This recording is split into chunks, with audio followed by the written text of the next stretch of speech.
What is up, guys?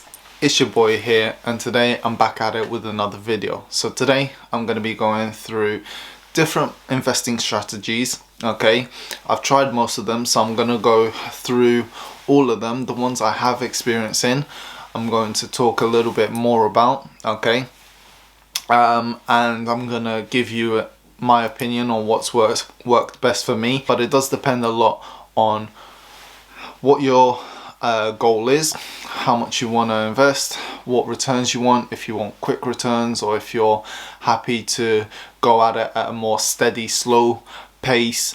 I wouldn't recommend trying to get rich quick. That's not really ideal, but I'm going to go through these different strategies. Some yield better than others, some are more expensive than others, some you can get started with virtually minimal money, £1 or £2.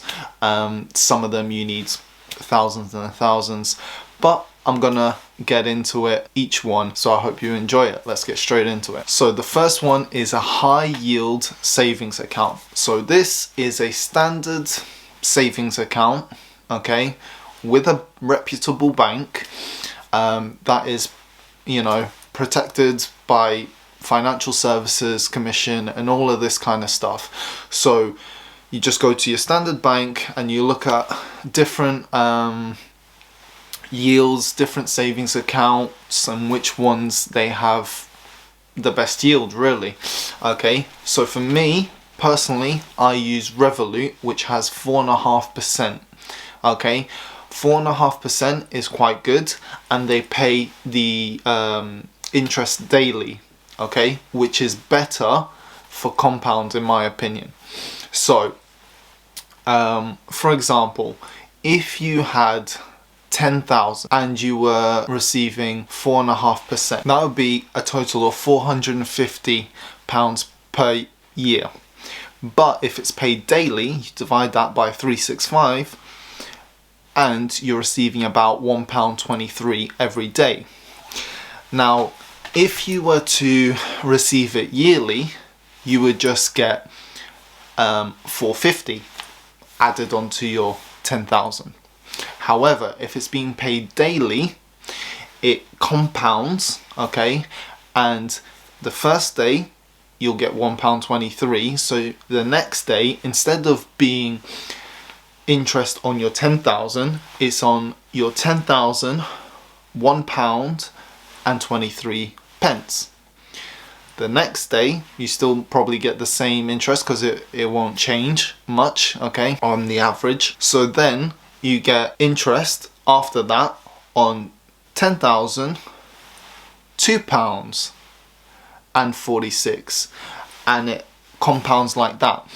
And by the end of the year you'll end up with more money than the 450 that would just get paid once per year. Or if it gets paid monthly, it does help with the compound, but not as good as daily. Key here is the shorter, more frequent payments, the better it will be for compound, okay? It'd be as if you were adding some extra money yourself on a short-term basis frequently to compound your money over time, okay?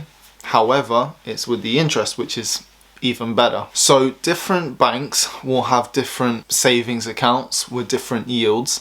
Some will have like an higher interest, but you'll have to lock in your money for 6 months, a year, 2 years, whatever it is.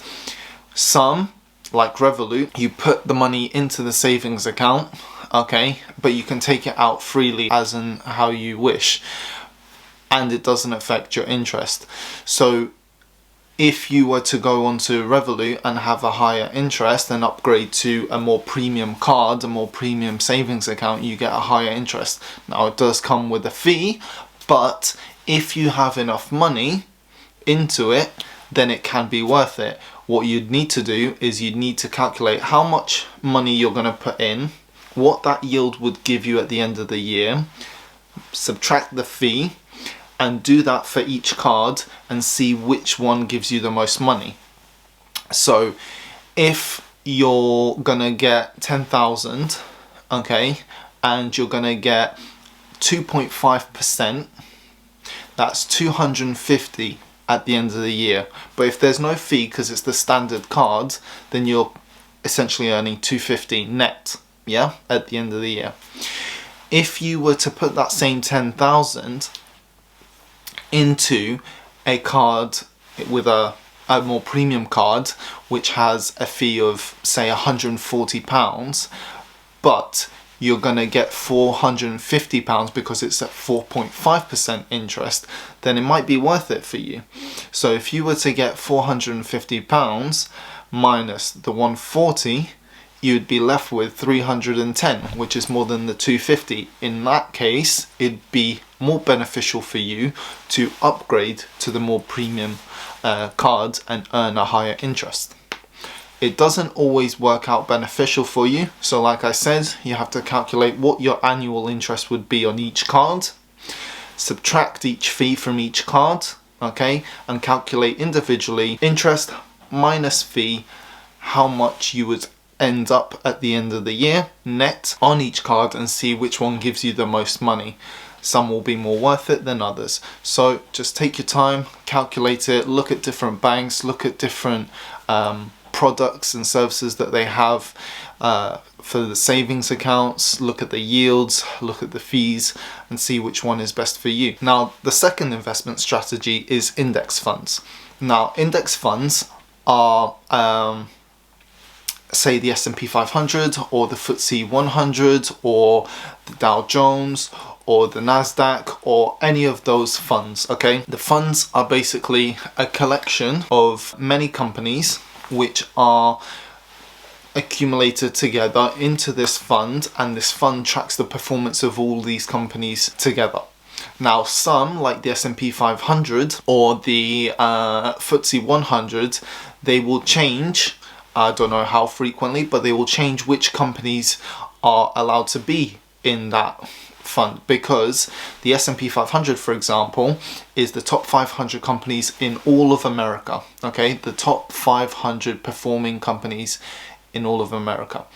But some companies will perform better than others, varying year on year. So these companies get interchanged.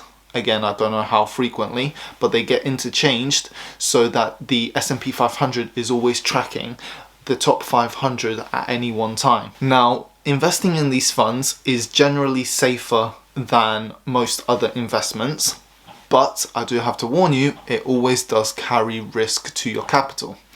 So you can go on a trading app like eToro, Trading 212, Robinhood, Moomoo. There's thousands and thousands of stock trading apps nowadays.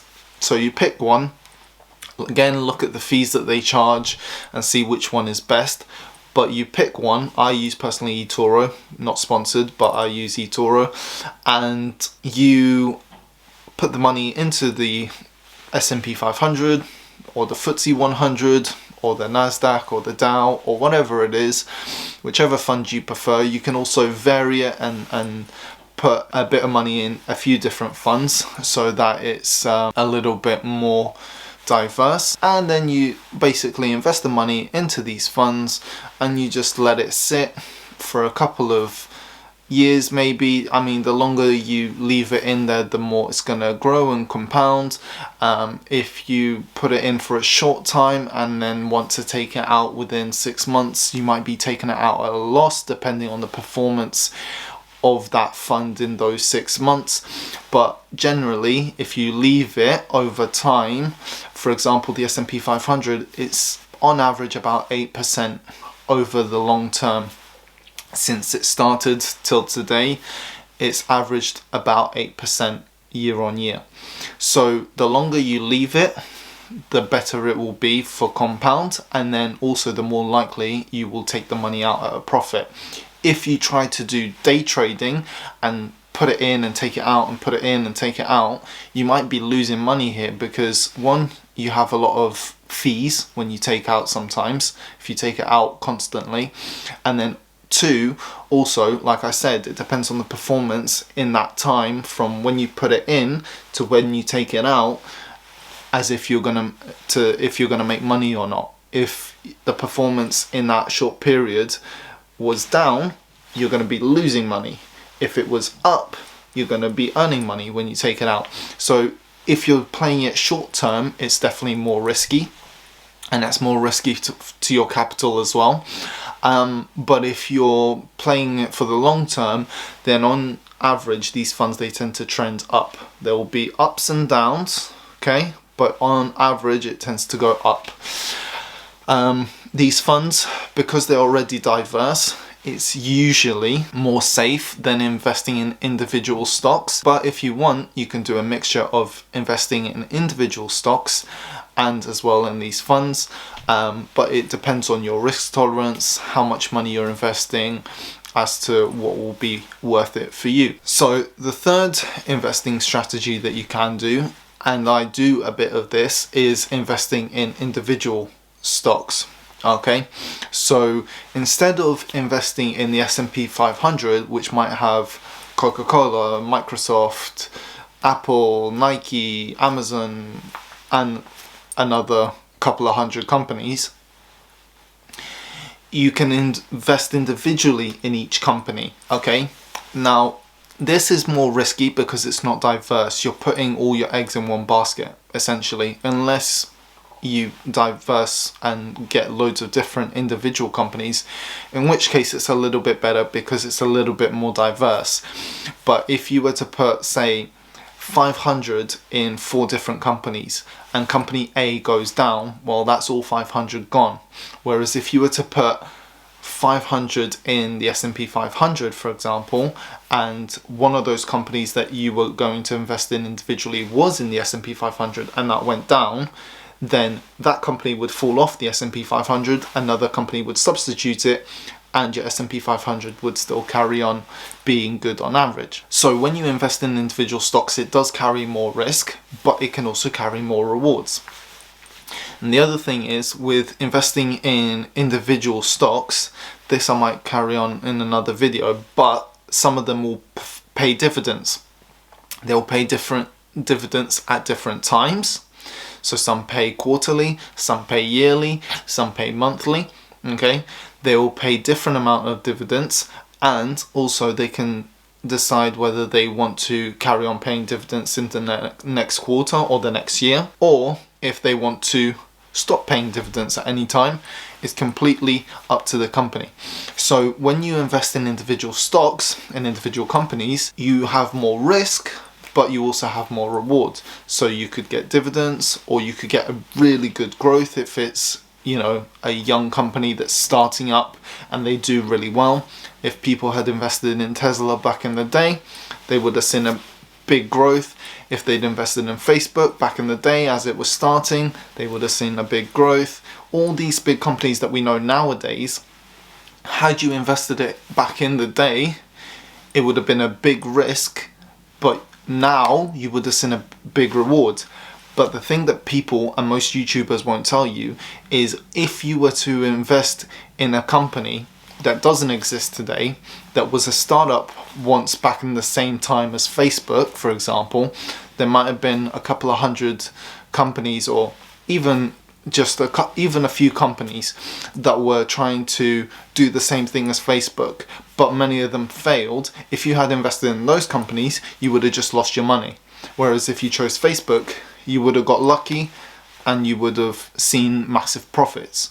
So it does carry a lot of risk, but it also can carry big rewards. When you invest in smaller companies, startups, it's the biggest risk, but can bring the biggest rewards. But if you were to invest in Facebook today, just Facebook alone as an individual stock, you would be carrying still some risk, but the likelihood of Facebook going to zero in the next week, year, anything like that is quite low, because it's already a big established company. Okay, so when you invest in big blue chip, which I can also speak into another video, when you invest in big companies individually, it's less risky than investing in individual startups. However, it does carry more risk than an index fund. So this all comes down to how much risk you're willing to tolerate, how much reward you want, how fast you want to get rich, but also remember, try not to be greedy, try not to be trying to get rich quick, because you know sometimes you're going to have very big disappointments. Investment strategy number 4 is property. Now, I've invested in property myself, okay, and it is doing well for me, has done well for me, but it's also given me quite a few headaches. Okay, so sometimes I've had tenants saying, you know, I can't pay straight away, I have to pay later. I've had things break which have cost me thousands and thousands of pounds. I've had problems with damp and mold in the house which I've had to fix, which has cost me thousands and thousands of pounds. Buying the house in the first place cost a lot of money. So when you are investing in property, be aware that it's got more moving parts to it, and essentially you have full control of it. So unlike an investment in a index fund or an individual stock, you're putting the money there and kind of trusting that the fund or that the stock will do its thing properly. When you invest into a property, it's more stable in terms of the average growth of the asset. Again, over time, not in the short term, but over time, the performance of the housing market is trending upwards, similar to the index funds. However, you have to maintain the property, and maintenance costs and repairs can also sometimes cost you quite a bit of money. Not only the purchase of it, so it's unlike the individual stocks and unlike the index funds, you don't need just a few pounds to get started. To invest in property, you need quite a big sizable amount of money, and it's not for everyone. Not everyone's going to have that much money to invest, and not everyone is going to want to have all that money go into something that they're not sure of, right? It does take quite a bit of courage to get into it. So if you are willing to invest into property, just be aware that you have to look at loads of different factors, which I have other videos linked up in this video to how to invest in property. But you need to look at investing in the right areas, you need to look at investing in the right property that's not got too much damage, buying it at the right price, and also being able to maintain it. So there are lots of costs to it, which I also have done a video that will break down all the costs of investing in property and stuff like that. So if you're more interested in investing in property, check out my other videos. But if you're looking to invest in property, just be aware that it costs a lot more to start, it can cost quite a bit to maintain, and it can give you quite a few headaches. So if you're if you're not very tolerant to stress, then I would not recommend investing in property. The 5th tip is angel investing. Now this one is similar to investing into startups, but unlike investing in startups on the stock market, you don't just start with £5, £10 and leave it at that. With angel investing, it's basically an entrepreneur is coming to you and saying, I have this idea, this is what I plan to do with it, this is how it's going to work out, these are my costs, this is this, and then they ask you for a certain amount of money to begin to invest in to fund the beginning of the company. So sometimes companies, depending on what area and what industry they're in, they will be very expensive to fund. If you were to try to fund a construction company, it will cost you hundreds of thousands, because you will need to be able to buy maybe vehicles, workers, materials, all that kind of stuff. Whereas if I was going to an angel investor to start funding an online course or a YouTube channel or something that's low cost, or my personal training business, anything like that, then I might only need 2,000 or 3,000 at max for funding something like that with low costs, to buy maybe a bit of equipment and get started. So it depends on how much money you have, you can go on certain websites for angel investors, and you can say, my investing fund or my investing budget is 10,000 or 50,000 or 100,000 or 500,000 or 1,000,000. You can put in what your budget is, so you can get started with relatively low funds, but it's not as simple as investing in individual stocks and individual startups. You have to have a few thousand, you have to have quite a bit of capital behind you, because most companies, when they start and when they seek funding, they also need quite a bit of capital to start. So when you're doing angel investing, you can research on different websites and online as to how exactly it works, but usually you tend to get a percentage of the company when you invest into it as an angel investor, because you're essentially giving the person the money to fund the start of the company, so you can then get a share of the company, maybe 10%, 20%, depends. You have to negotiate usually with the entrepreneur himself. So with angel investing, it does take some money to get started into it, but not like property where you have to keep up with maintenance, and it's not all on you, although you have risked that money, and that money that you've allocated to the angel investing is at risk, and that's completely on you. Okay, you are again similar to the index funds and to the individual stocks. You are trusting that the entrepreneur is going to use that money wisely to grow the company, to create a profit for you, whereas with property, it's all in your hands to make it profitable. The next way you can invest your money is peer-to-peer lending. So peer-to-peer lending is similar to going to the banks, where people will go to a bank and ask for a loan, and the bank will say, yes, we'll give you this loan with this interest rate, and you have to pay us back within X amount of time. So when you do peer-to-peer lending, it's similar to that, okay, except you're the bank and someone's coming to you for a loan, and they say, can you lend me X amount of money, and you agree the interest rate that they're going to pay you at, and you agree into how much time they're going to pay you. Now, I have done this. I've done this with a friend once, and I wouldn't recommend doing it with someone that you know, because it turns relationships sour.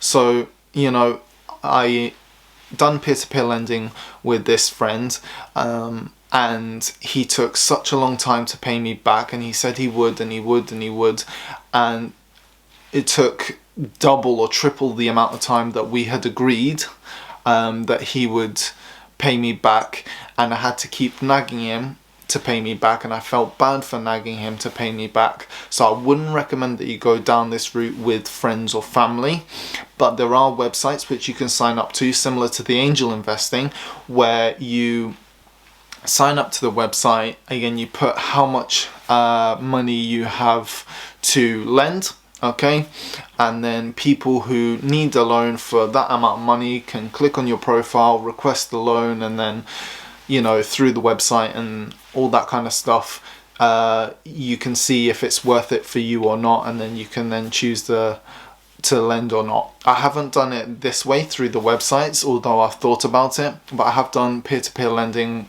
with a person that I knew, a friend, and it did make things quite complicated and quite stressful, so I wasn't too keen on trying this again through the websites. But if you are interested, then I think that would be the best way for most people to get started with peer-to-peer lending. It doesn't have to be a lot of money. It can be a couple of hundred, it can be a couple of thousand. Usually it's not much more than that, because people don't tend to ask or borrow that much money. Maximum, I think people tend to borrow on average is something like 5,000 to 10,000. The lowest that people borrow is something like a couple of hundred, 100 or 200. So it's not too bad. You don't have to have tons and tons of cash to get started with this one. So it can be good. So I do recommend trying it if it is something that you'd like to do.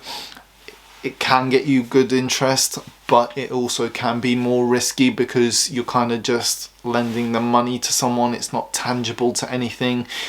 You haven't got a share in a company, you haven't got stocks in your name, you haven't got a property built that you own that you can sell. So there is risk here because you're kind of just lending someone money and trusting that they're going to pay you back, and there's not always like a guarantee, and you have, like I said, no tangible asset to that money. It's kind of just in thin air, gone essentially, and if it comes back then it's good, if it doesn't, well, you lost it. So again, it has capital risk, but usually when you go through these websites, either you or the website can do credit checks on the people to see how trustworthy they are, how good their credit rating is, if they're gonna be likely to pay you back or not. Okay, so essentially you're taking on the role of a bank. If you think of a bank, they're lending you money, but unless it's for a house, there's no real asset that they can take, unless again, maybe it's a car. But if you're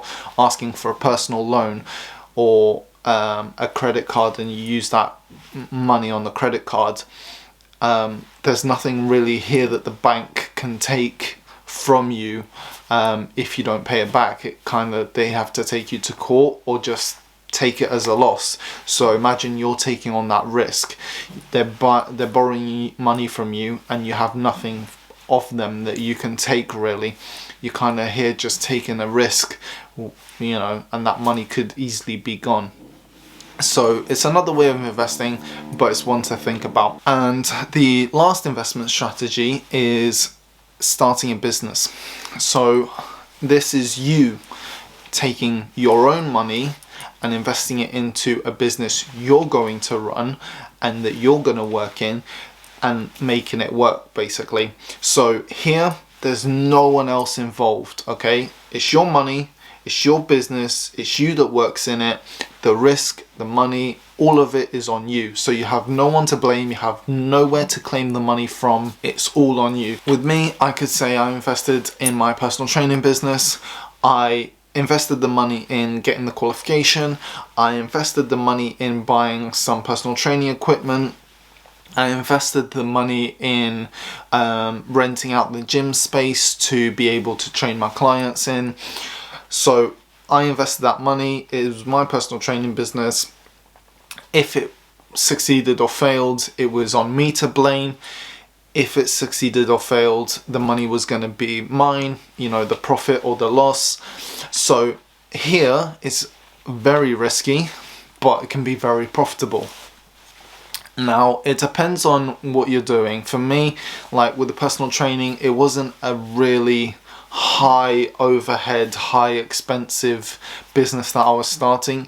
It wasn't like I was starting a construction company or a taxi company that takes a lot of money up front to get started, like hundreds of thousands. It wasn't that.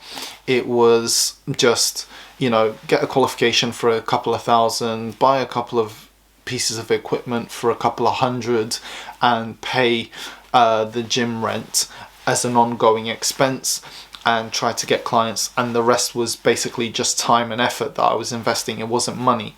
So it was very cheap and very quick and easy to get started.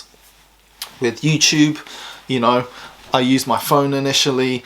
I would just film the videos on my phone. So essentially my investment was buying my phone, which I already had anyway, and then it was just time and effort to film the videos. Then I've upgraded my equipment. I've got the camera, I've got the you know, shotgun mic, I've got the tripod and all of that. So I've invested a little bit of money, and I've bought some editing software to make the editing a little bit smoother and better. So I've invested some money into that, into my YouTube. So that's my investment into the YouTube, but the rest of it, money wise, I'm not investing much more. The rest of it is just time and effort into making the videos and editing them. So some companies are going to be expensive to start and some are going to be cheap.